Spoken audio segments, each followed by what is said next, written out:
Today I'm going to be installing the Tekonsha Prodigy wireless brake controller. I chose to go with a wireless controller as opposed to a controller wired into the vehicle, just because,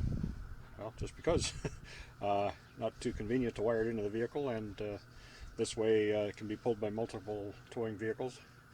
So the unit itself consists of the controller. It mounts on the frame, and this is the handheld remote that's carried in the towing vehicle.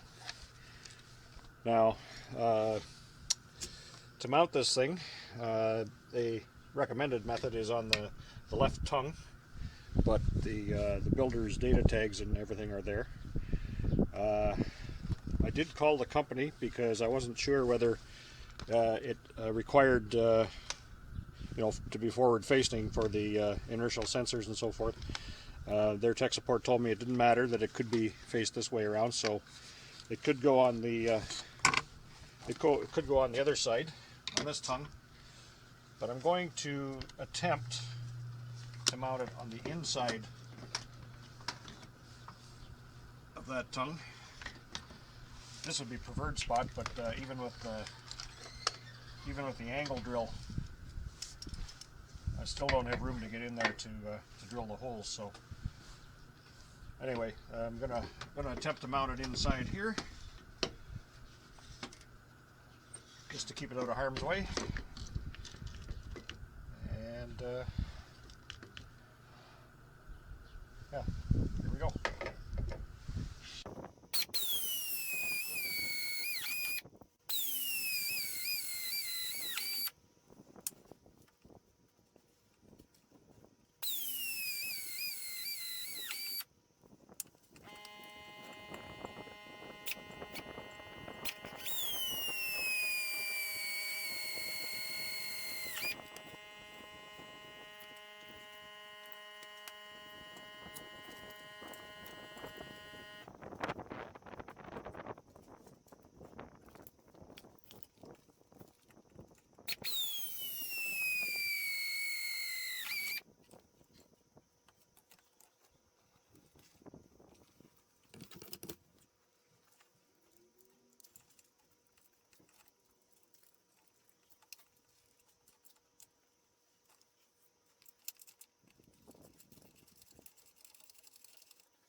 Okay, installation complete.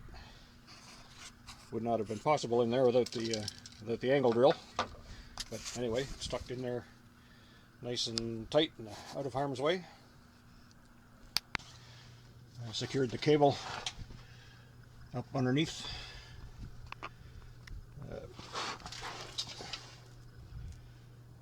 Plugs into the back of the unit there.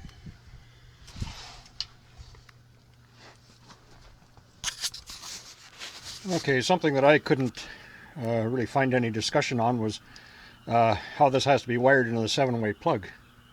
So the wireless controller does not take a signal from the brake line.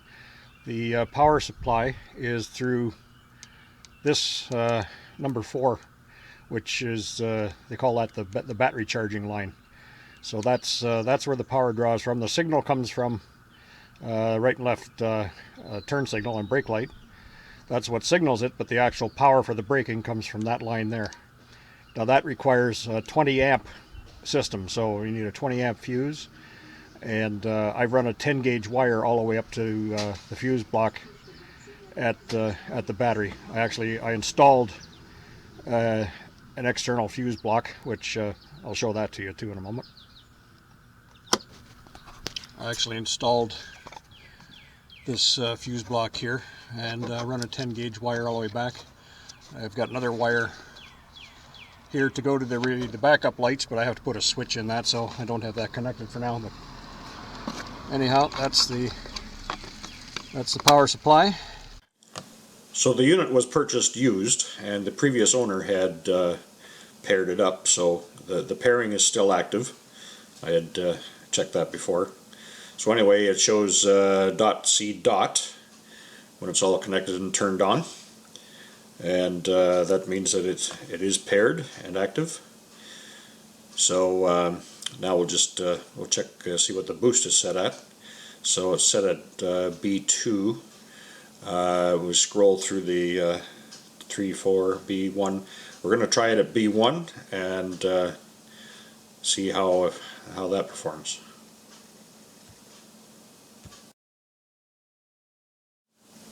So I took it for a drive on a dead-end industrial road here and give it a few test stops, and it works very good with the pedal and with the override button. Okay, so that test drive was a success. Quite happy with the performance. The installation was pretty simple and straightforward. The most complicated part was running the 10-gauge wire from the battery back to the 7-way plug, but it performed up to expectations. Installation was certainly much simpler than hardwiring a unit into the towing vehicle would be. So, of course, you know, it's a costlier unit than the onboard type. But since I got this one used, lightly used, and the other benefit of that was that the pairing was already done for me. But not that that's a big deal. Pairing is a pretty simple procedure.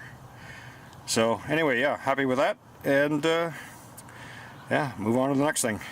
Bye for now.